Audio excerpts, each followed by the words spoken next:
നമ്മൾ കേട്ടതുപോലെ നമ്മുടെ ജീവൻ കർത്താവായ യേശുവാണ്. जैसा हमने सुना कि हमारा जीवन प्रभु यीशु मसीह है. നമ്മൾ ജീവിക്കുന്ന ഈ ലോകത്തിൽ യുദ്ധസമാനമായ സാഹചര്യങ്ങളും കഷ്ടങ്ങളും പ്രയാസങ്ങളും ഉള്ളപ്പോൾ നമ്മൾ എങ്ങനെയാണ് ഈ ലോകത്തിന് നടുവിൽ അല്ലെങ്കിൽ ഈ ഭയഭയങ്കരമായ ലോകയുടെ നടുവിൽ ഒരു ധൈര്യശാലിയായി സന്തോഷമുള്ളവനായി ആനന്ദമുള്ളവനായി ജീവിക്കാൻ കഴിയുന്നത്? तो हम जिस दुनिया में जी रहे हैं वहाँ पर खौफ का माहौल है, डर का माहौल है, नाना प्रकार का तकलीफ क्लेश, यहाँ तक कि युद्ध भी चल रहा है. इस सब परिस्थितियों में एक विश्वासी कैसा इस सब परिस्थितियों के बीच में बिना डरे या बिना वो खौफ में वो डर कर दम के साथ या एकदम आनंद के साथ बिना डर कर कैसा एक विश्वासी जी सकता है? ഞാനല്ല, ക്രിസ്തു അത്ര എന്റെ ജീവൻ എന്ന് നമ്മൾ വിശ്വസിക്കുന്നതിലൂടെ वो तो उसमें एक ही जवाब में है कि वो मैं नहीं बल्कि मसीह मुझ में जो जी रहा है उसके द्वारा ही ये बात मुमकिन हो सकता है. നമ്മൾ ഭക്ഷണം കഴിച്ച് നിലനിർത്തുന്ന ജീവൻ നമുക്ക് ഉണ്ട് എന്നതിന് നമ്മൾ വിശ്വസിക്കേണ്ട ആവശ്യമില്ല. हम जब भोजन खाने के बाद वो भोजन खा के जो ऊर्जा जब हमको मिलता है वो ऊर्जा जो हमें जीने के लिए जो जीवन देता है उस पर हम भरोसा करके फायदा नहीं, क्योंकि वो विश्वास करने वो उस ऊर्जा से हम जी सकते करके वो विश्वास कर भी नहीं सकते हम लोग. യേശുവിനെ വിശ്വസിക്കുക എന്ന് പറഞ്ഞാൽ യേശുവിന്റെ ജീവൻ നമ്മൾ പ്രാപിക്കുക എന്നുള്ളതാണ്. क्योंकि जब हम यीशु मसीह को जब हमने विश्वास किया उसका मतलब क्या है? उनका जीवन को हमने प्राप्त किया. ആ കർത്താവിന്റെ ജീവനാണ് സ്പിരിറ്റ് ലൈഫ്. और उनका जीवन जो है वो आत्मा जीवन है. നമ്മുടെ ജീവൻ ഏതാണ്? हमारा जीवन हमारा कौन सा है? शारीरिक जीवन है. നമുക്ക് ഓൾറെഡി ശരീര ജീവനുണ്ട്. तो हमको पहले से ही एक शारीरिक जीवन है. അതിൽ മാത്രം നമ്മൾ ജീവിക്കുന്നതിനാണ് ജഡം എന്ന് ഉദ്ദേശിക്കുന്നത്. उसी में ही आश्रय कर जीने को जी रहे हो तो उसको शारीरिक व्यक्ति कहते हैं या स्वाभाविक व्यक्ति भी कहते हैं. ആ ജീവൻ നമ്മളെ ഭയപ്പെടുത്തുകയും നമ്മളെ ആകുലചിത്തരാകുകയും നമ്മളെ ഭാരമുള്ളവരാണ്. കർത്താവാണ് പറഞ്ഞത്, നിങ്ങൾ ഒന്നിനെ കുറിച്ചും ചിന്തിച്ച് ഭാരപ്പെടരുത്, കാരണം നിങ്ങളുടെ ജീവൻ നിങ്ങളുടെ ജീവനല്ല, നിങ്ങളുടെ ജീവൻ എന്റെ ജീവൻ. तो वो जीवन जब वो शारीरिक जीवन में जो मनुष्य जीते समय में उस जीवन से डर खौफ या भयभीत होना चंचलित मन में जाना ये सब बातें हमारे जीवन में होता है. इसके लिए प्रभु ने कहा कि तुम लोग कुछ भी चीज में तुम मत डरो, तुम मुझ पर आश्रय करो करके प्रभु ने कहा. നമ്മള് 1 പത്രോസ് 5 അധ്യായം 7 വാക്യം വായിച്ച് നമ്മൾ തുടങ്ങാം. आज हम लोग पहला पत्रोस 5 का 7 पढ़कर हम आरंभ करेंगे. अपनी सारी चिंता उसी पर डाल दो क्योंकि उसको तुम्हारा ध्यान है. ഓക്കേ, നമ്മുടെ ചിന്താകുലങ്ങൾ എവിടുന്നാണ് വരുന്നത്? हमारे सारे ഏത് ജീവനിൽ നിന്നാണ്? जो चिंताएं और जो विचार है ये सब कौन सा जीवन से आता है? हमारे शारीरिक जीवन से. അപ്പോൾ അവൻ നിങ്ങൾക്കായി കരുതുന്നതാകയാൽ, क्योंकि वो तुम्हें संभालता है. അപ്പോൾ ദൈവം നമ്മളെ കരുതുക എന്ന് പറയുമ്പോൾ പെട്ടെന്ന് നമ്മുടെ ചിന്തയിൽ വരുന്നത് എന്താണ്? നമ്മൾ യാത്ര ചെയ്യുമ്പോൾ അപകടമൊന്നും പറ്റരുത്, അല്ലേ? तो प्रभु हमें संभालेगा करके जब हम लोग ये इस शब्द को जब हम लोग सोचते समय में तुरंत हमारा मन में क्या आता है? यात्रा करते समय में कुछ दुर्घटना नहीं होगा, उस रीति से प्रभु हमें संभाल रहे हैं. നമ്മള് രാത്രി കിടക്കുമ്പോൾ ഫാൻ തലയിൽ വീഴരുത്. हम लोग रात को सोते समय में फैन हमारे ऊपर नहीं गिरना चाहिए. നമുക്ക് ഒരു ആപത്തും ഉണ്ടാകരുത്. हमारे ऊपर कोई भी प्रकार का विपत्ति ना हो.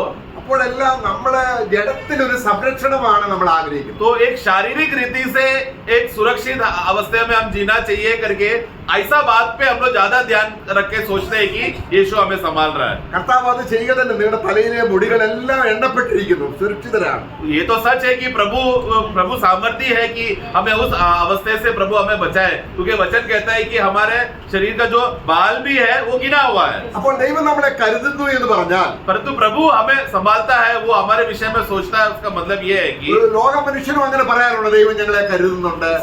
संसार के लोग भी तो बोलते हैं ना, अन्य जाति भी लोग बोलते हैं ना, उनका देव उनको बचा रहा है, संभालता है करके.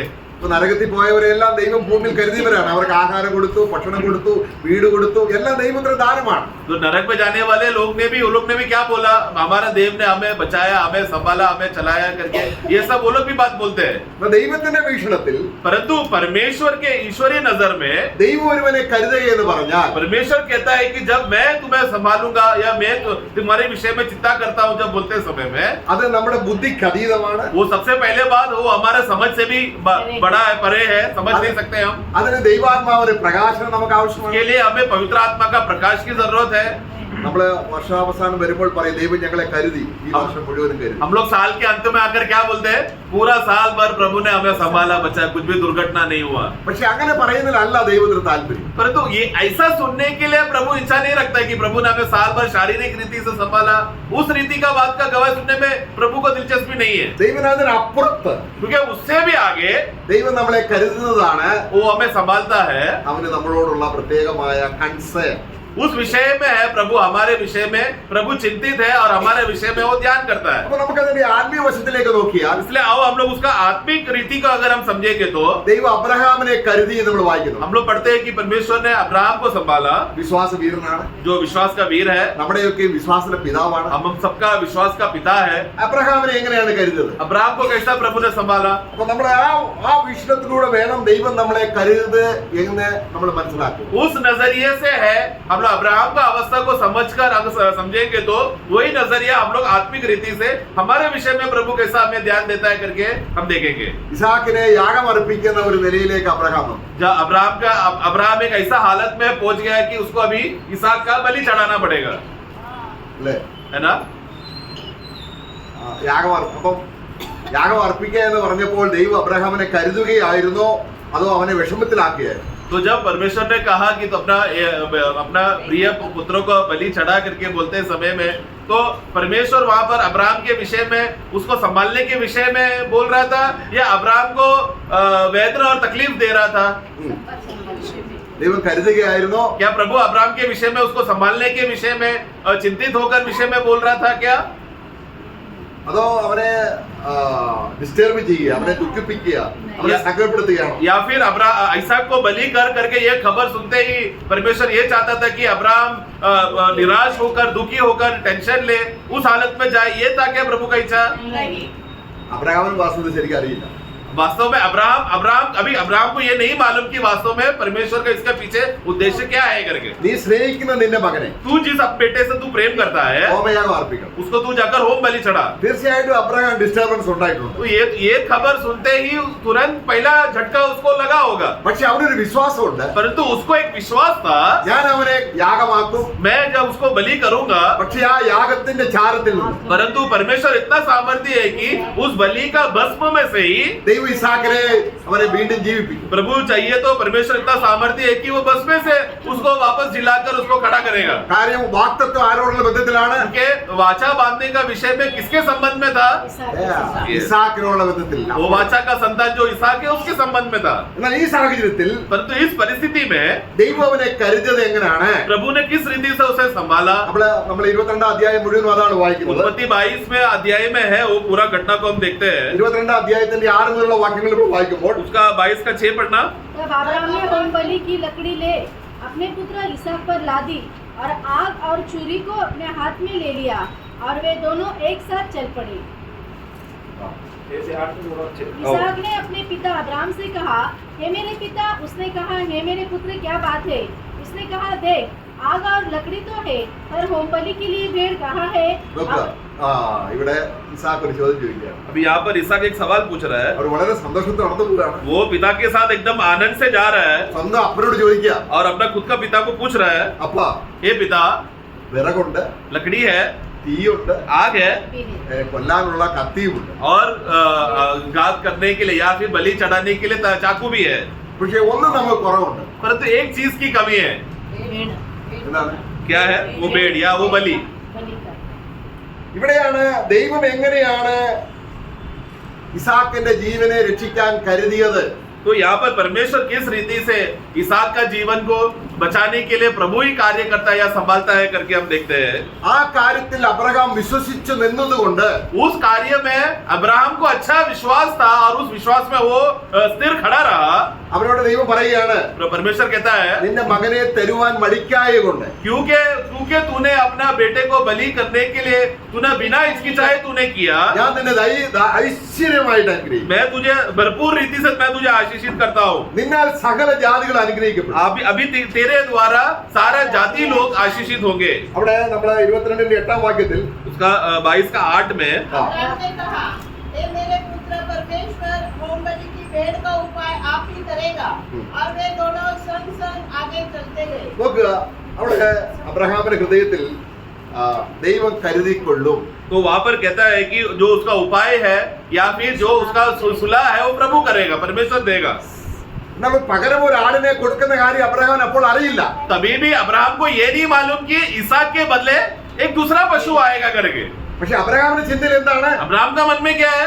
ദൈവം വിശ്വസ്തനായതുകൊണ്ട് परमेश्वर विश्वास योगी है, ഇസാക്കെ ഉയർത്തെഴുന്നേറ്റു. वो क्या करेगा? इसहाक को भस्म में से जिलाएगा. എന്നാൽ ഇവിടെ നമ്മൾ കാണുന്നത് यहाँ पर हम देखते हैं ദൈവം കരുതിക്കൊള്ളും. प्रभु उसको संभालेगा, उसका हल निकालेगा. നമ്മൾ വായിച്ച വാക്യം ഏതാണ്? हमने जब शुरुआत में कौन सा वाक्य पढ़ा था? ദൈവം നമുക്ക് ഒരു ആട്ടിൻകുട്ടിയെ തന്ന് കരുതതാണ് ദൈവഹൃദയത്തിലെ കരുതൽ. तो यहाँ पर प्रभु ने उसको इसहाक के बदले एक दूसरा पशु को या दूसरा एक भेड़ को तैयार करके देने के विषय में हम देखते हैं कि परमेश्वर अब्राहम के विषय में उसको संभाला करके हम देखते हैं. ഒരു പകരം ഒരു ആട്ടിൻകുട്ടിയെ തന്നപ്പോൾ उसके बदले जब एक पशु को दिया അതിനെ സാധാരണ രീതിയിലല്ല നോക്കേണ്ടത്. तो ये कोई साधारण रीति घटना नहीं है.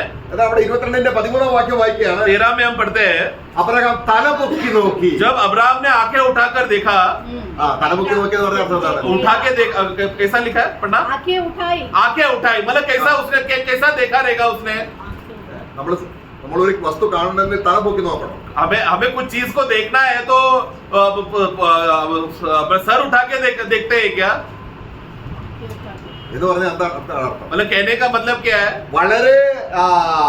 വളരെ ജിജ്ഞാസയോടെ, मतलब ये बहुत ध्यान पूर्वक, വളരെ ആഗ്രഹത്തോടെ, बहुत ही आग्रह और एक आशा के साथ, വളരെ സന്തോഷത്തോടെ बहुत ही आनंद में നമ്മള് അബ്രഹാം മമ്രയുടെ തോപ്പിലിരുന്നപ്പോൾ തലപൊക്കി നോക്കിയപ്പോൾ 3 പേര് തന്റെ അടുക്കിലേക്ക് വരുന്നത് കാണാം. ऐसे एक रीत को हम जब अब्राहम 18 अध्याय में पढ़ते समय में अब्राहम जब ममरे के तट पे वहां पर बैठते समय में उसने आंखें उठा के देखा तो 3 लोग उसके पास आया करके हम पढ़ते हैं. അപ്പോൾ അവിടെ ഒരു ആട്ടിൻകുട്ടി, तो यहाँ पर हम पढ़ते हैं कि അവിടെ ഒരു നമ്മുടെ റാം എന്നാണ് അതിൽ എഴുതിയിരിക്കുന്നത്. उसका 13 पढ़ना. तब अब्राहम ने आंखें उठाई हाँ. और क्या देखा कि उसके पीछे एक मेढ़ा अपने सींगों में मेढ़ा. एक झाड़ी में हाँ, वहां पर एक मेढ़ा फंसा हुआ है करके. അവിടെ ഒരു ആട്, एक मेढ़ा. അല്ലെങ്കിൽ അവിടെ റാം എന്ന് പറഞ്ഞാൽ ശക്തിയുള്ളത് എന്തിനേയും റാം എന്ന് പറയും. റാം ട്രീ എന്ന് പറയും, റാം വെസൽ എന്ന് പറഞ്ഞാൽ ശക്തിയുള്ളത് എന്നാണ്, ശക്തിയുള്ള ഒരു ആട്ടിൻകുട്ടി. तो वहां पर वो मेढ़ा करके या अंग्रेजी में उसको रैम करके जो बोलते हैं समय में एक बलवंत पशु, मतलब उदाहरण के लिए एक अच्छा मजबूत वृक्ष रहेगा तो एक मजबूत जो रैम वृक्ष पेड़ करके भी बोलते हैं, वैसा है वो पशु को अच्छा ताकत था, शक्ति था करके भी एक अर्थ ऐसा बताता है. അത് കൊമ്പിൽ കുരുങ്ങി കിടക്കുന്നു. और वो कैसा अटका था? उसका सींगों से वो अटका था. നമ്മളത് അറിയാം, നിങ്ങൾക്കറിയാം അല്ലേ? आप लोग जानते हैं ना എന്തുകൊണ്ടാണ് കാലിൽ കുരുങ്ങാതിരുന്നത്? क्यों उसका बाकी कोई भी शरीर का अंग अटका नहीं या पैर अटका नहीं था? अर्पण के लिए कोई भी അത് ഹോമയാഗത്തിന് तो കോളിമയാണ്. फिर वो अगर कुछ और शरीर का कोई भी अंग में अगर वो कांटा अगर फंस गया है तो वो होम बलि चढ़ाने के लिए डिस्क्वालीफाई हो जाएगा. അപ്പൊ ദൈവം തന്റെ പുത്രനെ इसलिए परमेश्वर ने अपने पुत्र को നമുക്ക് തന്നപ്പോൾ जब हमें दिया, യോഗ്യനായ, एक योग्य, ഒരു ഊനമില്ലാത്ത उसमें कोई कमी नहीं, ദൈവത്തിന്റെ ഹൃദയത്തിലെ പുത്രനെ, परमेश्वर का हृदय का प्रिय पुत्र അവന്റെ മടിയിലിരുന്ന പുത്രനെ जो उनका सीने में बाहों में बैठा था, തരാൻ മടിക്കായതുകൊണ്ട് देने के लिए हिचकिचाया नहीं, അവനോട് കൂടെ उनके साथ എന്താ തരാൻ മടിക്കാൻ? फिर और क्या बातें देने के लिए प्रभु रुकेगा, सब बातें आपको देगा. അപ്പൊ കരുതുക എന്ന് പറഞ്ഞാൽ എന്താണ്? तो हमारे विषय में वो संभालता है, वो हमारे विषय में चिंतित है, उसका मतलब क्या? ദൈവം നമ്മളെ കരുതുക എന്ന് പറഞ്ഞാൽ എന്താണ്? प्रभु हमारे विषय में सोचता है, हमारे विषय में चिंतित है, मतलब क्या? अपना पुत्र को ही दे दिया. അതാണ് നമ്മൾ കരുതുക. वो बात है परमेश्वर का दर. परमेश्वर का हमारा विषय का मनोभावना क्या है कि पुत्र को दे दिया, ये बात है हमको ध्यान रखना है.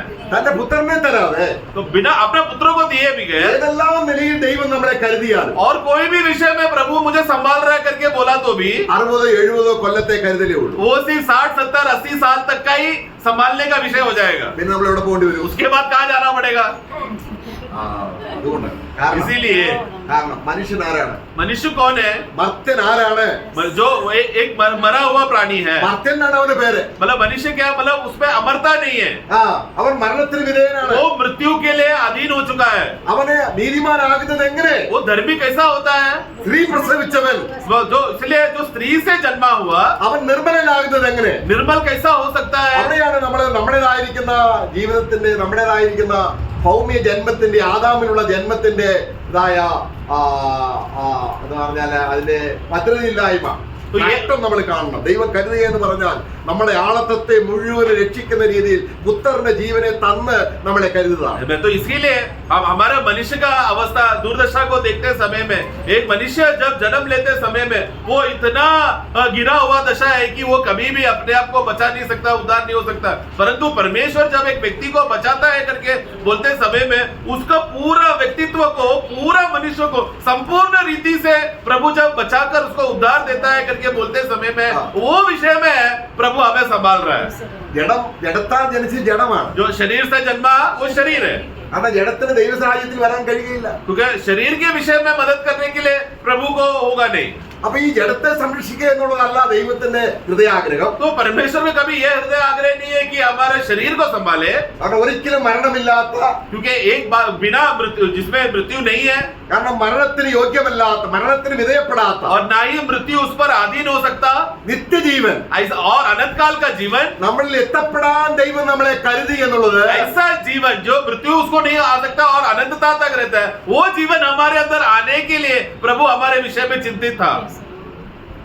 അതാണ് ദൈവം നമ്മളെ കരുതി എന്ന് പറയുന്നത്. उस विषय में हम पढ़ते हैं कि प्रभु हमारे विषय में वो हमें संभालता है. അപ്പൊ നമ്മുടെ ഏത് ആവശ്യം വന്നാലും इसके लिए हमारा कोई भी जरूरत आने दो, നാം ഈ വിഷയം ദൈവസന്നിധി കൊണ്ടുവരണം. हमें ये विषय को कि प्रभु अपने पुत्रों को देकर हमें संभालता है करके ये विषय को हमें पहला प्रस्तुत करना है. അല്ലെങ്കിൽ നമ്മൾ ചിന്താകുലരായി പോകും. नहीं तो हम लोग व्याकुलता में चिंतित हो जाएंगे, ലോകമനുഷ്യരെ പോലെ ആയി പോകും. संसार के लोगों के समान टेंशन लेंगे, അവർ എപ്പോഴും ഭാരപ്പെടുകയാണ്, वो लोग हमेशा बोझ में दबे रहते हैं, ദുഃഖിക്കുകയാണ്. दुखी रहते हैं. കാരണം ദൈവം നമുക്ക് വേണ്ടി ചെയ്തത് നമ്മൾ ഓർക്കാതെ, क्योंकि प्रभु परमेश्वर ने जो हमारे लिए अद्भुत कार्य किया है वो बात पे ना सोचते हुए बाकी बातों में वो लोग चिंतित है. കാരണം ജഡത്തിന് ദൈവസന്നിധിയിൽ പ്രശംസിപ്പാൻ ഒരു മാർഗവുമില്ല. क्योंकि शरीर को या शारीरिक जीवी को परमेश्वर की उपस्थिति में प्रशंसा कर नहीं सकता. ദൈവം നമുക്ക് ചില ഉപകാരങ്ങൾ ചെയ്യുമ്പോഴും നമ്മൾ അബദ്ധവശാൽ നമ്മളങ്ങ് പ്രശംസിച്ചു പോകും. हम लोग, हमारा अवस्था क्या है, हमें छोटा कुछ मदद या कोई कुछ उपकार हमें परमेश्वर से मिल जाता है तो हम लोग तुरंत क्या करते हैं, उसमें प्रशंसा करते हैं, हम लोग अभिमानी हो जाते हैं. हम लोग എവിടെയാണ്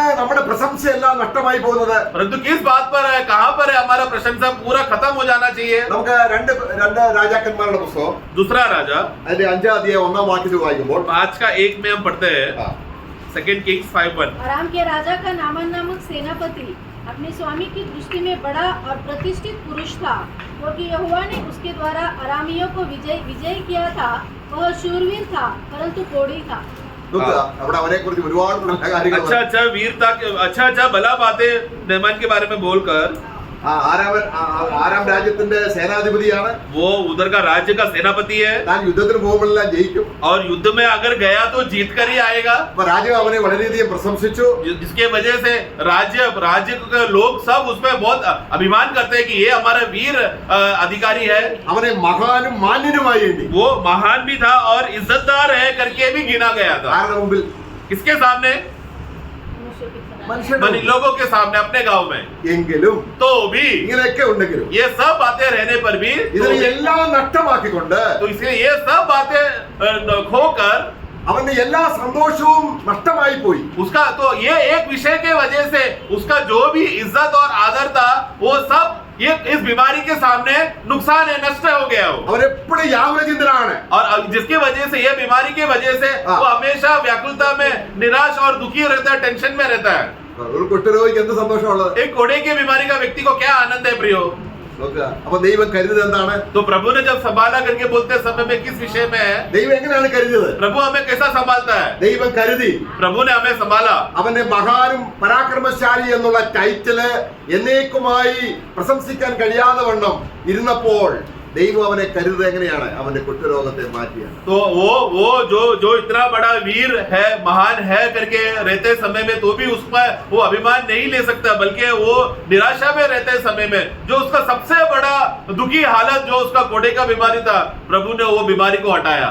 അപ്പോഴുള്ള ബന്ധത്തിൽ എന്താണ്? हमारे संबंध में वो कैसा हम लोग उस वचन को हम लोग आत्मिक रीति से समझ सकते हैं. നമ്മൾ ഒരുപക്ഷെ ജഡത്തിൽ ഒരുപാട് കാര്യങ്ങൾ നമുക്ക് നേടാം. हमें शारीरिक संबंध में हम लोग बहुत से बातें हम लोग कमा सकते हैं ना. നമുക്ക് വിദ്യാഭ്യാസമുണ്ട്, हमारे पास एजुकेशन है, നമുക്ക് നല്ല വീടുകളുണ്ട്, अच्छा घर है, നമുക്ക് യാത്രാ സൗകര്യങ്ങളുണ്ട്, और यात्रा करने के लिए अच्छा सुविधाएं है, നമുക്ക് പേരും പ്രശംസയുണ്ട്. नाम और इज्जत है. പക്ഷെങ്കിൽ നമ്മൾ ആരായിരുന്നു? तो भी हम लोग क्या थे? आमीन. എല്ലാം പോയില്ലേ? तो वो पापी का वो दाग के सामने कितना भी अच्छा हमने वीरता कमाया रहेगा, पापी का दाग के सामने हम अभी भी हरे हुए हैं। അപ്പൊ ദൈവം കരുതിയത് എവിടെയാണ്? तो प्रभु किस विषय में प्रभु हमें संभालता है? ഈ പേരും പെരുമയും ഉണ്ടാക്കാനാണോ? ये हमें दुनिया में अच्छा नाम और इज्जत कमाने के लिए प्रभु हमें संभाल रहे हैं क्या? कभी नहीं। നോക്കുക, देखना, കർത്താവായ യേശു ക്രിസ്തുവിനെ. प्रभु को, यीशु मसीह को നമ്മൾ അതാണ് റോമലേഖനം 3:9 വായിക്കുന്നത്. रोमियो 3:9 में हम पढ़ते हैं। നമുക്കൊരു വിശേഷതയുമില്ല. हाँ हाँ നമ്മള് तो फिर റോമലേഖനം क्या हुआ? क्या हम उनसे अच्छे हैं? कभी नहीं, क्योंकि हम यहूदियों और यूनानियों दोनों पर यह दोष लगा चुके हैं कि वे सबके सब पाप के वश में। പാപത്തിന്റെ കീഴേ എന്ന് പറഞ്ഞ അർത്ഥം എന്താണ്? जो सब पाप के अधीन में है, मतलब क्या?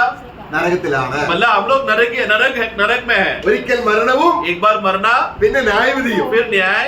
സകലർക്കും ദൈവം सभी നിയമിച്ചിരിക്കുകയാണ്. मनुष्यों को प्रभु ने नियुक्त करके रखा है। ഇവിടെ ദൈവം നമ്മളെ കരുതുന്നത് എങ്ങനെയാണ്? इस विषय में प्रभु हमें संभालता है करके बोलते समय में कैसा? ഈ വീക്ഷണത്തിൽ എത്താതെ इस दुविधा में ना पड़ने के लिए ദൈവം ചെയ്ത ഈ നന്മയെ മറന്നുപോയിട്ട് प्रभु ने हमारे लिए इतना बड़ा भलाई कार्य करके किया है, वो बात को भूल कर നമ്മളെപ്പോഴും ഭൗമിക കാര്യങ്ങളാണ് ചിന്തിക്കുന്നതെങ്കിൽ हम लोग, और उसके बाद प्रभु का बातें को छोड़कर भूल कर मुझे उद्धार दिया है वो बात को भूल कर मैं अभी भी दुनिया को कमाने के लिए अगर मैं जा रहा हूं तो मेरा ध्यान उधर है, तो നമ്മുടെ അനുഗ്രഹത്തെ കുറിച്ച് നമ്മൾ മനസ്സിലാകുന്നില്ല. तो हमारा असली आशीष क्या है करके हम नहीं पहचान पा रहे। അതുകൊണ്ടാണ് इसलिए ഈ പാപികളായ നമ്മളെ हम जो पापी थे ദൈവം തെരഞ്ഞെടുത്തു. प्रभु ने हमें चुना। എന്തിനു തെരഞ്ഞെടുത്തു? क्यों चुना? എന്നേക്കും കരുതുവാൻ. ताकि हमें सर्वदा हमेशा हमेशा के लिए प्रभु हमारे विषय में हमें संभालते रहे, ദൈവത്തിനെ എപ്പോഴും കണ്ടുകൊണ്ടിരിപ്പാൻ. ताकि प्रभु हमेशा हमें बार बार, परमेश्वर हमें बार बार देखते रहे, ദൈവത്തിനെ എപ്പോഴും കൂട്ടായ്മ പുലർത്താൻ. परमेश्वर के साथ हमेशा हमेशा के लिए एक अच्छा संगति बनाए रखे। ദൈവത്തിന് മകനെ എന്ന് വിളിക്കാൻ. परमेश्वर चाहते हैं कि हम हमेशा, वो हमेशा हमें बेटा करके पुकारे, നമ്മളെ നീതിമാന്മാരെന്ന് വിളിപ്പാൻ. हमें धर्मी करके पुकारे, വിശുദ്ധരെന്ന് വിളിപ്പാൻ. पवित्र करके पुकारे। ദൈവം നമ്മളെ തെരഞ്ഞെടുത്തു. ऐसा ये सब बातों का पंथ मिलने के लिए उन्होंने हमें चुना। ഈ തെരഞ്ഞെടുപ്പ് കരുതലല്ലേ? क्या ये हमें चुना है करके बोलते समय में ये क्या प्रभु ने हमें संभाला नहीं क्या? അതല്ലേ ഏറ്റവും വലുത്. वही तो सबसे बड़ी बात है ना। നമുക്ക് ദൈവത്തോട് പറയാൻ പറ്റുമോ? क्या आप प्रभु को बोल सकते हैं क्या? എന്നെ തെരഞ്ഞെടുക്കണേന്ന്? प्रभु आप मुझे चुनो,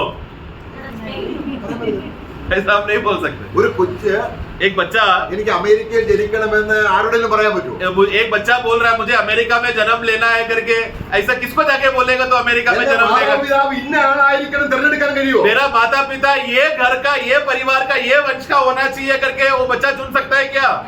ദൈവം നമ്മളെ കരുതി. तो इसलिए प्रभु जब हमें हमारे विषय में सोचा और हमें संभाला, ദൈവത്തിന്റെ മകനാകാൻ നമ്മളെ തെരഞ്ഞെടുത്തു. हमें अपना बेटा बनाने के लिए उन्होंने हमें चुना। ഓ പ്രൈസ് ദി ലോർഡ്. आमेन। അതെത്ര അനുഗ്രഹമാണ്. कितना बड़ा आशीष है प्रियो, അത് മറക്കരുത്. वो बात को कभी नहीं भूलना। നമ്മുടെ ഏത് വിഷയം വന്നാലും हमारा कोई भी विषय क्यों ना है, ആദ്യ ദൈവമേ നീ എന്നെ കരുതി. सबसे पहला विषय, सबसे विषय में कोई भी विषय आते समय में सबसे पहला बात हमें प्रभु को बोलना है कि प्रभु ये सब बातें छोड़ो, पहला आपने मुझे संभाला, തന്റെ പുത്രനെ എനിക്ക് തന്നു. आपने आपको ये भाया कि अपना पुत्रों को आपने दिया। അങ്ങനെയെങ്കിൽ ऐसा है तो അവനോട് കൂടെ उसके साथ എന്താണ് തരാത്തത്? और क्या बातें क्यों ना देगा, बाकी सब बातें क्यों ना देगा?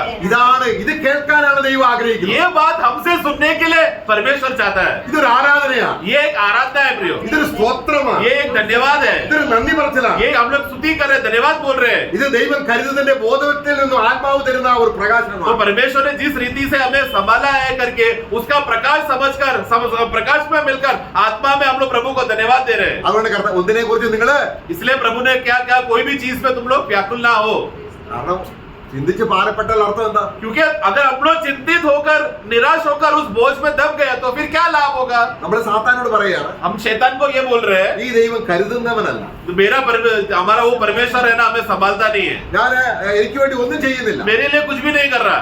ഇതല്ലേ ഏതെന്ന് തോട്ടത്തിൽ സംഭവിച്ചത്? यही बात ईदन वाटिका में भी हुआ ना। ദൈവത്തെ കുറിച്ച് ഒരു മോശമായ ചിത്രം കൊണ്ടുവരികയാണ് നമ്മുടെ ജീവിതത്തിലെ ദുഃഖം.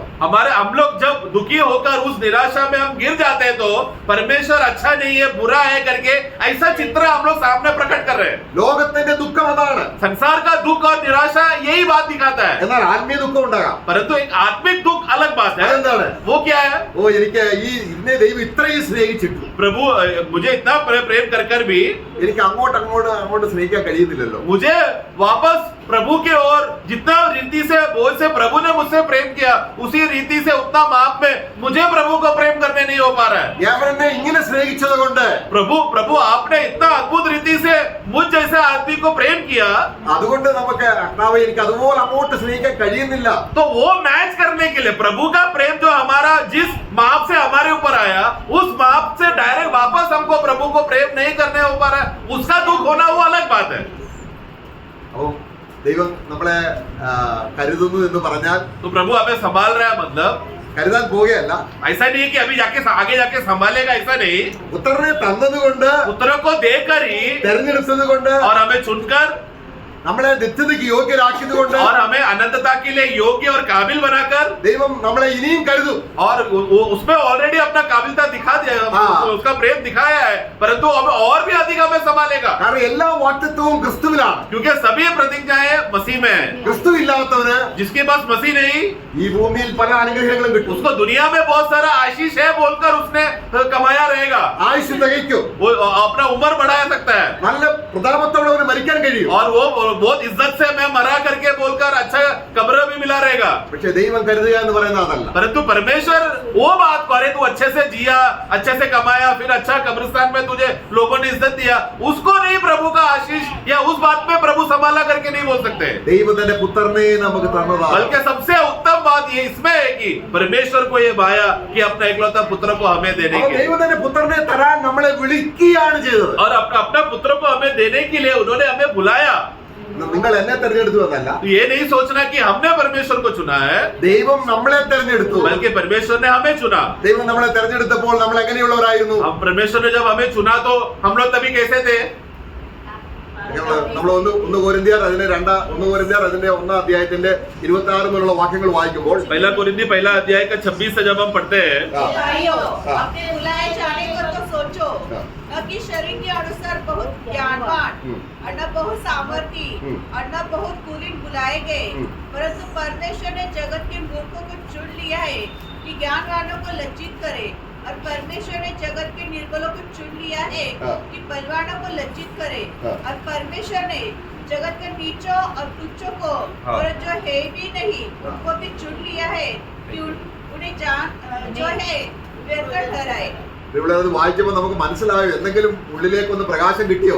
ये पढ़कर कुछ समझ में आया क्या? कुछ प्रकाश मिला क्या? ലോകത്തിന്റെ ദൃഷ്ടിയിൽ, संसार के नजर में സ്റ്റാൻഡേർഡ് ഓഫ് ദ വേൾഡ്, जो संसार का जो स्टैंडर्ड है, നിങ്ങൾ ജ്ഞാനികളായിരുന്നില്ല, हम लोग ज्ञानवान लोग नहीं थे, ധനവാന്മാരായിരുന്നില്ല, धनवान लोग नहीं थे, നിങ്ങൾ കുലീനന്മാരായിരുന്നില്ല, और हम लोग कोई बड़ा उद्योगपति या बड़ा अधिकारी राज्य कुटुंब के नहीं थे. എന്നാൽ तो भी കുലീനമായതിനെ, परंतु जो सबसे गिरा हुआ ധനമായതിനെ, परंतु इस दुनिया का जो बुद्धि और ज्ञान और धन को ശക്തിയുള്ളതിനെ और बल को ഇല്ലാതാക്കാൻ उनको लज्जित करके गिराने के लिए നമ്മളെ കരുതി നോക്കണം. हमें संभाला. देखो किस विषय में? എന്തിനാണ് അതിനെ ഇല്ലാതാക്കാൻ? वो उन बात दुनिया का जो सबसे बड़ा बातें है उसको नीचा करने के लिए. എന്ത് ഉണ്ട് എന്ന് തോന്നുന്നോ? मतलब दुनिया वाले बोल रहे ये चीज हमारा है, ये है करके, तो दुनिया वाले बोलते हैं वो है को അതിനെ ഇല്ലാതാക്കാൻ उसको मतलब ना के बराबर कर रहे, उसको गिराने के लिए ദൈവം നമ്മളെ തെരഞ്ഞെടുപ്പിലൂടെ കരുതി. प्रभु ने अपने चुनावट के द्वारा हमारे विषय में सोचकर वो हमें संभाला. ഓ praise. നമ്മൾ ആരാ അപ്പം? तो अभी हम लोग कौन है प्रियो? ദൈവം കരുതി എങ്ങനെയാണ്? प्रभु ने किस विषय में हमें संभाला? ദൈവത്തിന്റെ ദൃഷ്ടിയിൽ നമ്മൾ ആരാണെന്ന് അറിയാമോ? इसलिए प्रियो परमेश्वर के नजर में हम लोग कौन है? നമുക്ക് സ്വർഗത്തിൽ അവകാശങ്ങളുണ്ട്, हमें स्वर्ग में मिराज है, നമുക്ക് നിത്യതയുണ്ട്, हमें अनंतता है, നശിച്ചു പോയ സ്വത്തുണ്ട്. हमारा नाश होने वाला धन है. ഇങ്ങനെയൊക്കെ ദൈവം നമ്മളെ കരുതുകയാണ് ക്രിസ്തുവിൽ. ये सब बातों में प्रभु हमें मसीह में हमें संभाल रहा है और हमारे विषय में सोच रहा है. കാര്യം എന്താണ്? कारण क्या है? നിങ്ങളോ, അവിടെ 30 വാക്യം, 30 में हम पढ़ते हैं, നിങ്ങളോ അവനാൽ ക്രിസ്തുവേശുവിലിരിക്കുന്നു. उसके द्वारा तुम मसीह यीशु में मसीह यीशु में हो. बस. ഏറ്റവും വലിയ അനുഗ്രഹം. सबसे बड़ा आशीष है. നാം हम मसीह में हैं. യേശുവിലാണെങ്കിൽ, अगर हम मसीह में हैं तो നമ്മൾ എന്തിനാ യുദ്ധം ഭയപ്പെടുന്നത്? फिर युद्ध आया बोलकर क्यों डरते हैं हम? നമുക്ക് എവിടെയാണ് നിരാശയും ദുഃഖം ഉണ്ടാകുന്നത്? तब हमको किस परिस्थिति में हमको दुख और निराश और डर आ जाता है? ക്രിസ്തുവിന് പുറത്ത് ആവുന്നത് കൊണ്ടാണ്. जब मसीह के बाहर रहेंगे तब. നമ്മുടെ വിശ്വാസം സ്ട്രോങ് അല്ല.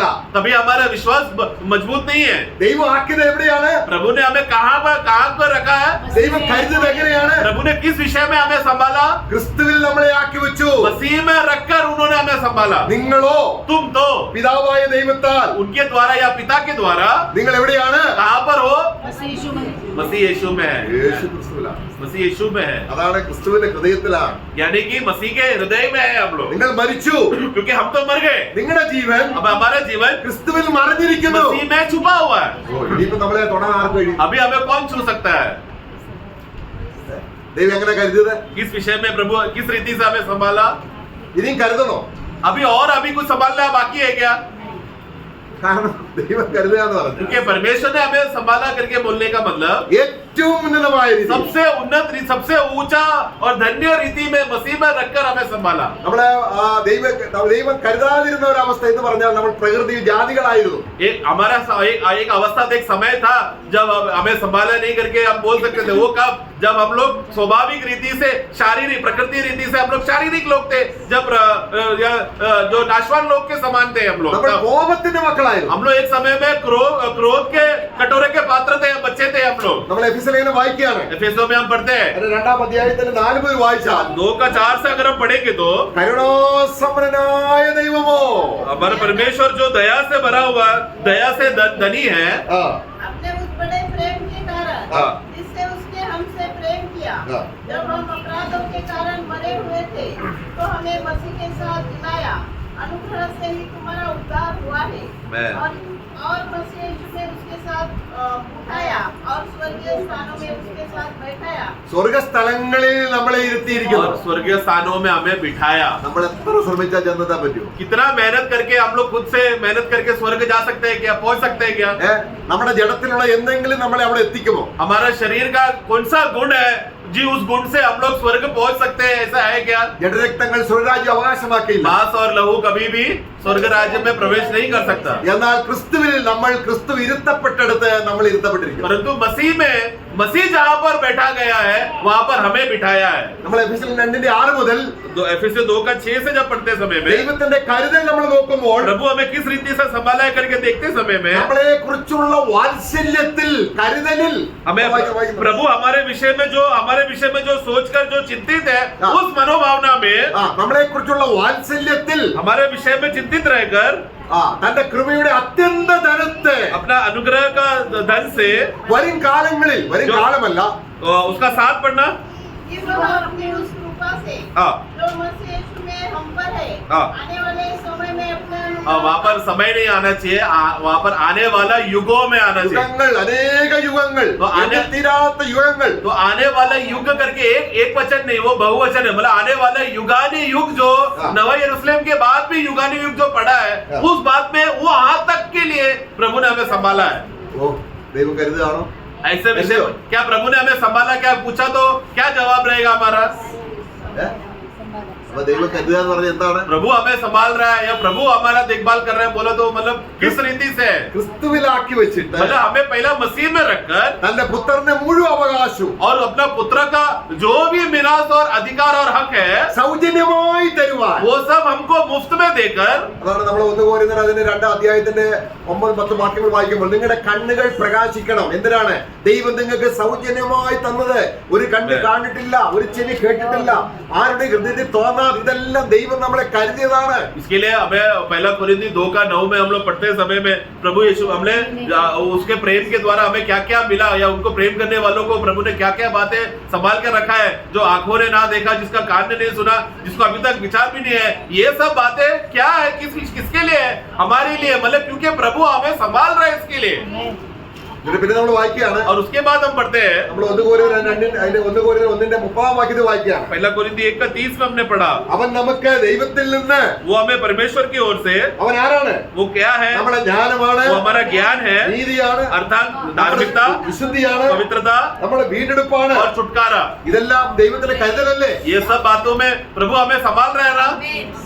ക്രിസ്തു നമ്മുടെ ജ്ഞാനം എന്ന് പറഞ്ഞാൽ നമ്മുടെ ആ ബുദ്ധിയൊക്കെ എന്താ? ക്രിസ്തുവിന്റെ ജ്ഞാനമാണ് നമുക്ക്. मसीह हमारा ज्ञान है बोलते समय में जरा सोचो ना प्रियो, मसीह का ज्ञान हमारा हो गया तो वो किस लेवल का रहेगा? वो അപ്പോൾ ഇസാക്കിന്റെ സ്ഥാനത്ത് तो अभी इसहाक के स्थान में ഒരു പകരക്കാരനെ ഒരു ആട്ടുകുട്ടിയെ उसके बदले जब वो मेढ़ा को रखा, ദൈവം കൊടുത്ത് प्रभु ने दिया ദൈവം അബ്രഹാമിനെ കരുതി. और परमेश्वर ने उसके बदले मेढ़ा को देखकर परमेश्वर ने अब्राहम को संभाला അബ്രഹാം അത് വിശ്വസിച്ചു. और वो अब्राहम ने उस पर विश्वास किया। അതുകൊണ്ട് അവൻ വിശ്വാസികളുടെ പിതാവായി. इसके वजह से विश्वासियों का पिता का शीर्षक उसको मिला। നമുക്ക് വിശ്വാസികളുടെ പിതാവാകണം. हमें भी विश्वासियों का पिता बनना है क्या?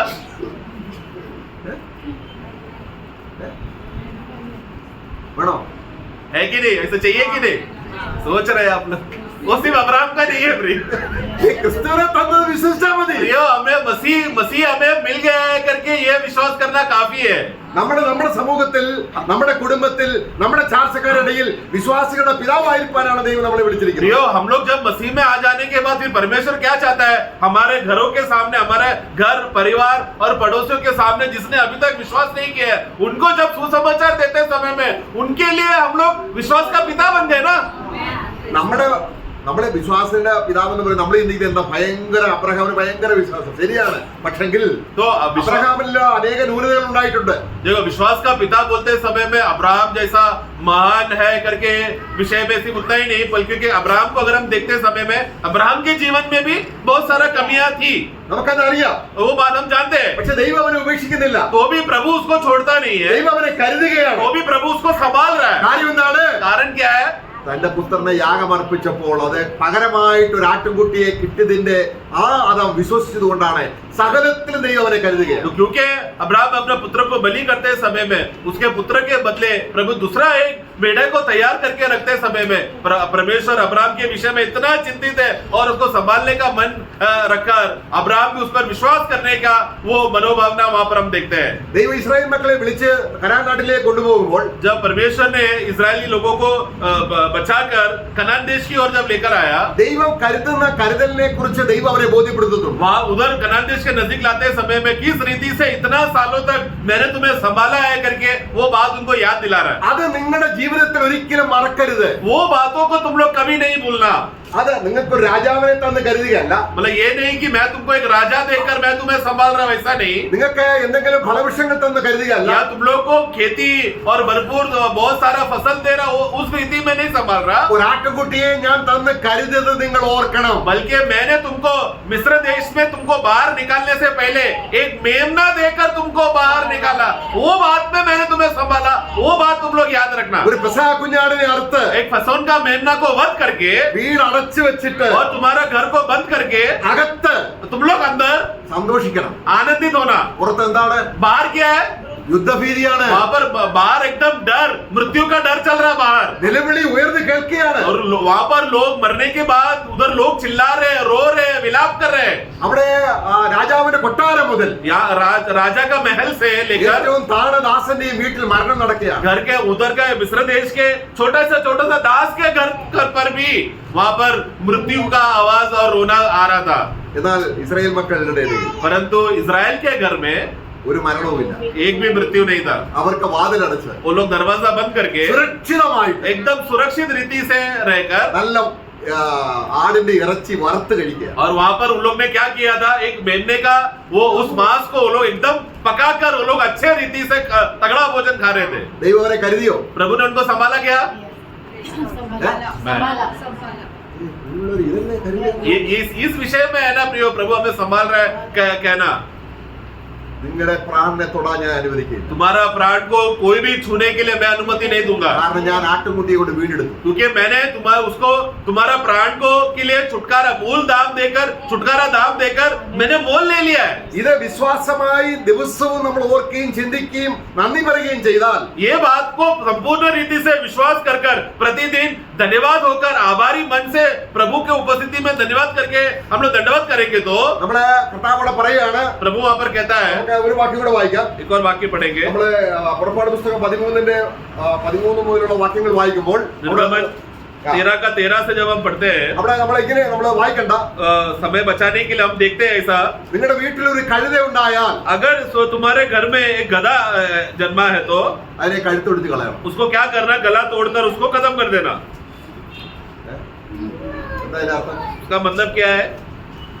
गधे के बदले मेमना देकर उसको हाँ। हाँ नहीं मतलब गधे को मार दिया मतलब उसको गधा अगर पहलौटा हुआ तो उसको गला तोड़कर उसको मार देना उसका मतलब क्या है നമ്മൾ ആ പഴയ നിയമത്തിൽ നമ്മൾ യഹൂദന്മാരുടെ വീടുകളിൽ നോക്കിയാൽ पुराने नियम में अगर यहूदियों के घर में आप जाओगे तो ചില വീടുകളിൽ ഒരു കഴുതയെ കെട്ടിയിട്ടിരിക്കുന്നതാണ്. कुछ घरों के घर में बाहर वो लोग गधे को घर के बाहर वो लोग बांध के रखते हैं അദ്ദേഹത്തിന് അതിനെ കഴുത്തൊഴിച്ച് കൊല്ലാൻ ഇഷ്ടമില്ല. क्योंकि कभी कभी क्या होता है मालिक को स्वामी को जो घर का मालिक है वो गधा अभी जन्मा है बोलकर उसको दया आता है गला तोड़कर मारने का मन नहीं होता സ്വന്തം ആവശ്യത്തിന് ഉപയോഗിക്കാൻ ഒരു ആട്ടുകുട്ടിയെ കൊടുക്കാനും തയ്യാറില്ല. और क्योंकि वो गधा मालिक के लिए फायदा भी नहीं है इसके लिए एक मेमना देकर उसको छुटकारा देकर बचाने का मन भी नहीं है അതിനെന്ത് ചെയ്യും? इसके लिए क्या करेगा तभी വീടിനുള്ളിൽ കെട്ടി. घर के बाहर उसको बांध के रखेगा ആരെങ്കിലും അഴിച്ചോണ്ട് പോയാൽ അദ്ദേഹം ഒന്നും പറയത്തില്ല.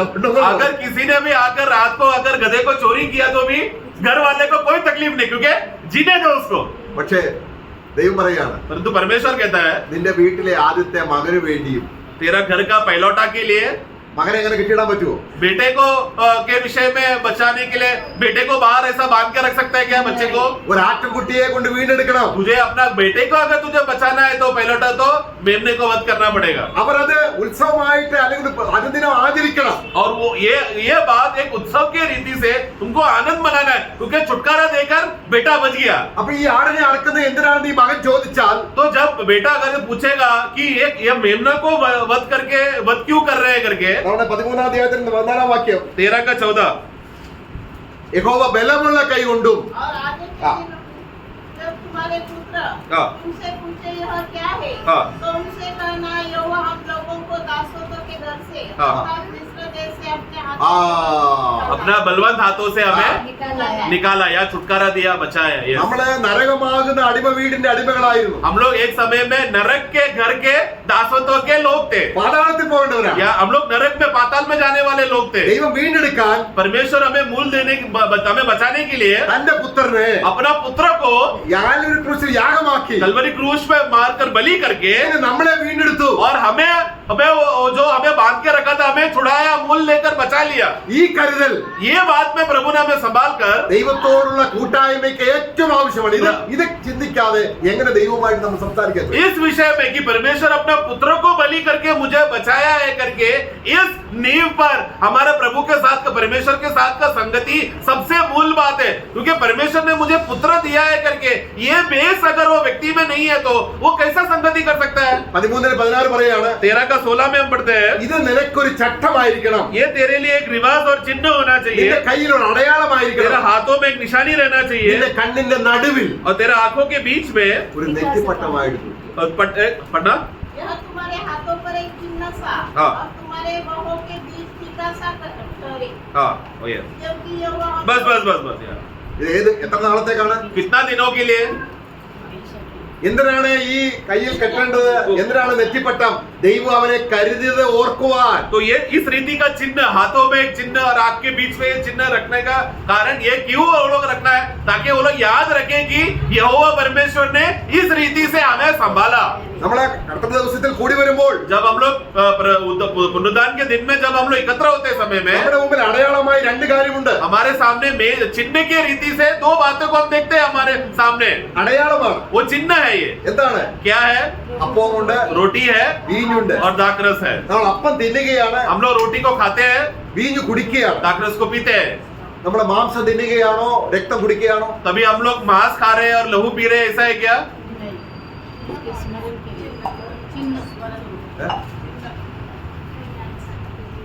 നമ്മളെന്താ ചെയ്യുന്നത്? हम क्या कर रहे हैं നമ്മൾ അപ്പം തിന്നുകയാണോ? हम लोग रोटी खा रहे हैं क्या मांस खा रहे हैं എന്താണ് അതിന്റെ അർത്ഥം? उसका मतलब क्या है അവന്റെ ശരീരം उनका देह प्रभु का നമുക്ക് വേണ്ടി शरीर തകർന്നത്. हमारे लिए टूटा उनको वो उस दुख में और वेदना तकलीफ से जाना पड़ा ദൈവം തന്റെ പുത്രനെ യാഗപീഠത്തിൽ വെച്ചപ്പോ और परमेश्वर ने अपना पुत्र को बलिपीढ़ा में रखकर അത് वहां पर നമ്മൾ എന്ത് ചെയ്യുന്നു? वो हमारे विषय में क्या है ഒരു കയ്യിൽ അത് നമ്മുടെ നെറ്റിപ്പട്ടമായിട്ട് നമ്മൾ സൂക്ഷിക്കുക. वो घटना वो बात जो प्रभु ने पिता परमेश्वर ने अपने पुत्रों के लिए किया, वो हमारा जैसा यहाँ पर यहूदी लोग अपने आंखों के बीच में पट्टी लगाकर निशान लगाकर हाथों में बांधते हैं, वैसा चिन्ह हमारे लिए वो सामने एक चिन्ह बन जाता है। കർത്താവ് പറയാണ്, प्रभु कहा, ഞാൻ എന്റെ മാംസം നിങ്ങൾക്ക് തരും, मैं मेरा मांस तुमको दूंगा എന്റെ രക്തം നിങ്ങൾക്ക് തരും, और मेरा लहू मैं तुमको दूंगा। ഇത് ഉടമ്പടിയാണ്, ये एक वाचा है, ഇത് നിങ്ങൾ ഓർക്കണം. इस बात को तुमको याद रखना। ദൈവം നമ്മളെ കരുതിയത് ഓർക്കാതിരുന്നാൽ मतलब प्रभु ने इतना ऐसा अद्भुत रीति से हमें संभाला है करके ये बात को अगर हम भूल गए അപ്പോൾ तो നാം ശരിക്കും വിശ്വസിക്കുന്നവരാണോ എന്നുള്ളതിന് So, हम लोग- ദൈവത്തിന് നമ്മുടെ ഫെയ്ത്ത് ടെസ്റ്റ് ചെയ്തിട്ട് इसके लिए हम लोग सचमुच सही विश्वास पे हम लोग बने हैं कि नहीं, ये बात को देखने के लिए परमेश्वर हमारा विश्वास को परखेगा। ഈ ടെസ്റ്റിൽ നമ്മൾ പ്രൂവ് ചെയ്യുകയാണ് ശരിക്കും വിശ്വാസിയാണോ. जो जो हमें उस विश्वास को जब परमेश्वर जांचते समय में, उसका शोधना करते समय में, तब वो हम लोग बताता है कि सचमुच परमेश्वर चाहता है, देखना चाहता है कि सचमुच हम लोग सही विश्वासी है कि नहीं। വിശ്വാസത്തിന്റെ പരിശോധനയുണ്ടോ? विश्वास परखा जाएगा क्या? ഉണ്ട്. है। എന്താണ് പരിശോധിക്കപ്പെടുന്നത്? और किस रीति से परखा जाता है? ദൈവം നമ്മളെ പരീക്ഷിക്കല്ല, मतलब प्रभु हमें परीक्षा में गिराता नहीं है, എന്താണ് बल्कि क्या है, നമ്മുടെ ഫെയ്ത്ത് हमारा विश्वास को ക്രിസ്തുവിലാണോ, मसीह में है कि ദൈവം नहीं, കരുതിയതാണോ, और प्रभु ने ही इसके विषय में प्रभु ने संभाल कर हमें मसीह में रखा है कि नहीं, അത് നിനക്ക് മനസ്സിലായോ, ये बात तू समझा कि नहीं, അതിനോട് നിനക്ക് പ്രതിബദ്ധതയുണ്ടോ. उस विषय में तेरा क्या संबंध है। നമ്മൾ അതുകൊണ്ടാണ് ജെയിംസിന്റെ പുസ്തകം നമ്മൾ വായിക്കുന്നത്. याकूब में हम इसलिए पढ़ते हैं, നമ്മൾ 1-ാം അധ്യായത്തിൽ അതിന്റെ 2, 3, 4 വാക്യങ്ങൾ വായിക്കുമ്പോൾ 1 का 2, 3 और 4 हम पढ़ते समय में ഒരു സ്ഥിരമായ വിശ്വാസം ഉണ്ടാകേണ്ടതിന്, एक स्थिर विश्वास होने के लिए എപ്പോഴും വിശ്വസിക്കേണ്ടതിന് और बार बार हमेशा विश्वास करते रहने के लिए നമ്മുടെ വിശ്വാസം ശോധന ചെയ്യപ്പെടും. हमारा विश्वास जांचा जाएगा, परखा जाएगा। വായിച്ച് पढ़ना। हे मेरे भाइयों, जब तुम नाना प्रकार की परीक्षाओं में हाँ। पढ़ो तो इसको पूरे आनंद की बात समझो, यह जानकर कि तुम्हारे विश्वास पर के जाने से धीरज उत्पन्न होता है, पर धीरज को अपना पूरा काम करने दो कि वह तुम पूरे और सिद्ध हो जाओ और तुम में किसी बात की घटी न रहे। और ഓക്കെ, यह- നിങ്ങൾ ഒന്നിലും കുറവില്ലാത്തവരായി സന്തോഷിക്കണം. എവിടെയാണ് ഓ, താങ്ക്- വിശ്വാസത്തിന്റെ പരിശോധന? तुम लोग कोई भी चीज में तुम लोग कमी घटी ना हो और तुम लोग आनंदित रहो। वो कब हो, किस विषय में रहेगा? जब विश्वास परखा जाते समय में। ദൈവം നമ്മളെ കഷ്ടപ്പെടുത്തുകയല്ല, मतलब प्रभु हमें तकलीफ वेदना में डाल रहे हैं, ऐसा नहीं है, പിന്നെ എന്താണ് ചെയ്യുന്നത്? बल्कि क्या कर रहा है, मैं ദൈവം തന്റെ പുത്രനെ തന്ന് കരുതിയത് ആണോ ഇപ്പോൾ ചിന്തയിലുള്ളത്? मतलब तू क्या प्रभु ने जिस परमेश्वर ने अपने एकलौता पुत्रों को देकर तुझे संभाला है करके, क्या वही बात तेरा ध्यान है या कुछ और है?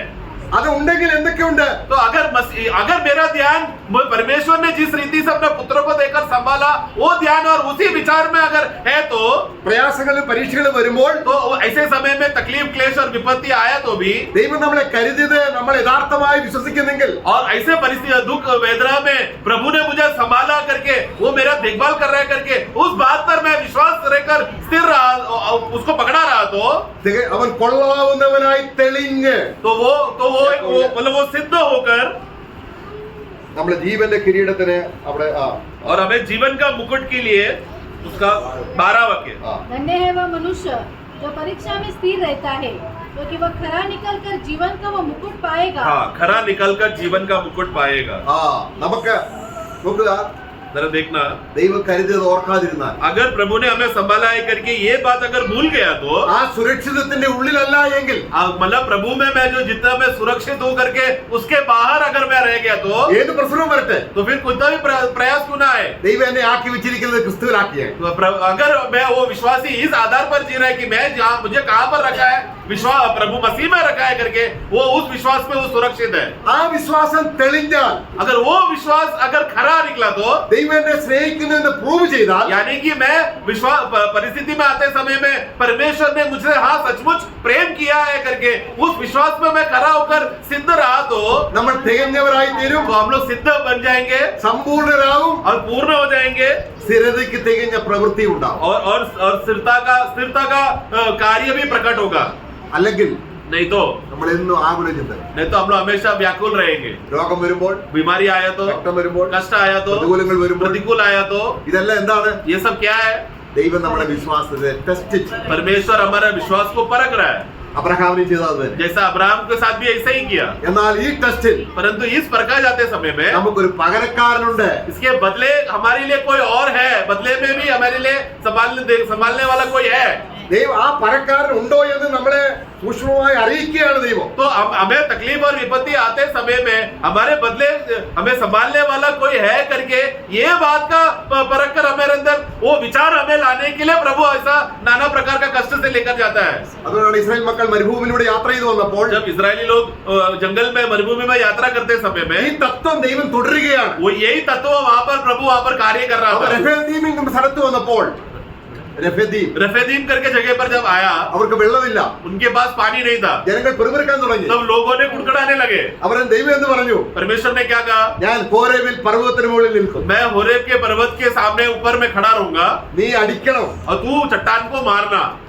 അപ്പോൾ എന്ത് സംഭവിക്കും? तब क्या होगा? പെട്ടെന്ന് വെള്ളം കിട്ടും. तुरंत पानी आएगा. അടിക്കപ്പെട്ട പാറ मतलब मारा हुआ चट्टान. ആരാണത്? वो कौन है? നമ്മുടെ കർത്താവാണ്. हमारा प्रभु यीशु मसीह. എന്നാൽ പിന്നീട് അവര് യാത്ര ചെയ്തു വന്നപ്പോൾ फिर उसके बाद आगे फिर से आगे और यात्रा करने के बाद കാദേശ് സ്ഥലത്ത് വന്നു. कादेश करके जगह पर आया. അവിടെ ഈ പ്രശ്നം ഇതാണ്. वहां पर भी सेम समस्या आया. കർത്താവ് പറയുകയാണ്, प्रभु ने कहा പാറയോട് നീ പറഞ്ഞാൽ മതി. तू सिर्फ चट्टान को जाकर बोल.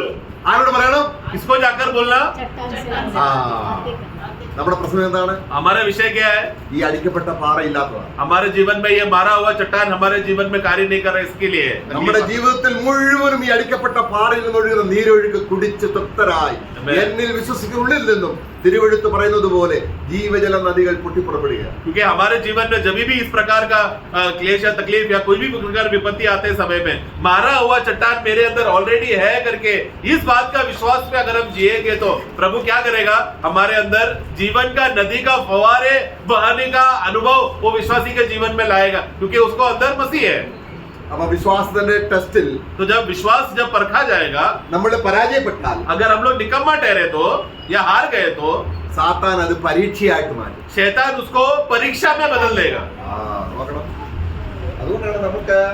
അതുകൊണ്ട് ദൈവത്തിന്റെ ടെസ്റ്റിൽ നേരെ നിൽക്കണമെങ്കിൽ അടിക്കപ്പെട്ട പാറയിലേക്ക് തന്നെ നോക്കിയാൽ മതി. इसलिए प्रभु का जब हमें परखते समय, परमेश्वर हमें परखते समय में हमें मारा हुआ चट्टान में प्रभु ने मुझे स्थिर किया है करके उस बात के आधार में हमें बने रहना है. നമ്മൾ എവിടെയാണ് ദൈവം ആക്കി വെച്ചിരിക്കുന്നത്? प्रभु ने परमेश्वर ने हमें कहाँ रखा है या किसमें रखा है? നിങ്ങളോ हम तो അവനാൽ उनके द्वारा ക്രിസ്തുയേശുവിലായിരിക്കുന്നു. मसीह यीशु में हमें है അവൻ നമുക്ക് और वो हमारे लिए ദൈവത്തിന്റെ ജ്ഞാനമാണ്.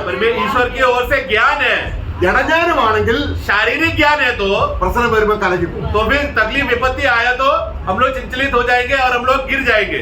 ഇതാ ക്രിസ്തു തന്നെ ജ്ഞാനമാണെങ്കിൽ परंतु मसीह ही अगर मेरा ज्ञान है तो നമുക്ക് ബോധ്യമാകും, हमें अच्छा बोध्य हो जाएगा. ഇവിടെ ഞാൻ എന്റെ വിശ്വാസം വെളിപ്പെടും. यहाँ पर मेरा विश्वास प्रकट करने का समय है. ये കാര്യം എന്താണ്? कारण क्या है? ക്രിസ്തു എന്നിലുണ്ട് എന്ന് വിശ്വാസത്താൽ പരിശോധിച്ച് നമ്മൾ അറിഞ്ഞിരിക്കും. क्योंकि विश्वास क्या तू विश्वास में मसीह में है कि नहीं करके ये बात परख कर और बाहर प्रकट करने के लिए प्रभु परिस्थिति ला रहा है. ക്രിസ്തു നിങ്ങളിൽ ഉണ്ടോ എന്ന് നിങ്ങളെ തന്നെ പരിശോധിപ്പി. इसलिए अपने आप को जांचो और देखो कि मसीह तुम में है कि नहीं. ക്രിസ്തു നിങ്ങളിൽ ഉണ്ടെങ്കിൽ यदि मसीह तुम में है तो ഏത് കഷ്ടത, कोई भी प्रकार का कष्ट, അത് ഏത് ബുദ്ധിമുട്ട്, कोई भी तकलीफ, ഏത് പ്രശ്നം വന്നാലും कोई भी तकलीफ वेदना आने दो, നമ്മളെ സ്നേഹിക്കുന്നവൻ മുഖാന്തരം ഇതിലൊക്കെയും പൂർണ്ണ ജയം പ്രാപിക്കാനുള്ള അവസരമാണ്. हमें अब जो जिसने हमसे प्रेम किया उस प्रेम के द्वारा हम सभी विषयों में विजय प्राप्त कर सके ऐसा परिस्थिति प्रभु लाएगा. ऐसा उसका प्रतिक्रिया हमारे जीवन में ऐसा होगा. അങ്ങനെ ദൈവം ഈ ഭൗമിക ജീവിതത്തിൽ इसलिए जब इस शारीरिक जीवन जो हम लोग जीते समय में നാം വിശ്വാസത്തിന്റെ പ്രൂവ് ചെയ്തുകൊണ്ട് ജീവിച്ചാൽ हम लोग बार बार विश्वास में हम लोग पक्का होकर विश्वास को सिद्ध कर साबित कर रहे हैं विश्वास को. കർത്താവ് തന്ന വാഗ്ദത്തം എന്താണ്? प्रभु ने दिया हुआ प्रतिज्ञा क्या है? എന്റെ പിതാവ് എനിക്ക് തന്ന സിംഹാസനത്തിൽ ഞാൻ നിങ്ങളെ ഇരുത്തും. प्रभु ने पिता परमेश्वर ने जो सिंहासन मुझे दिया उसी सिंहासन में मैं तुम्हें भी बिठाऊंगा.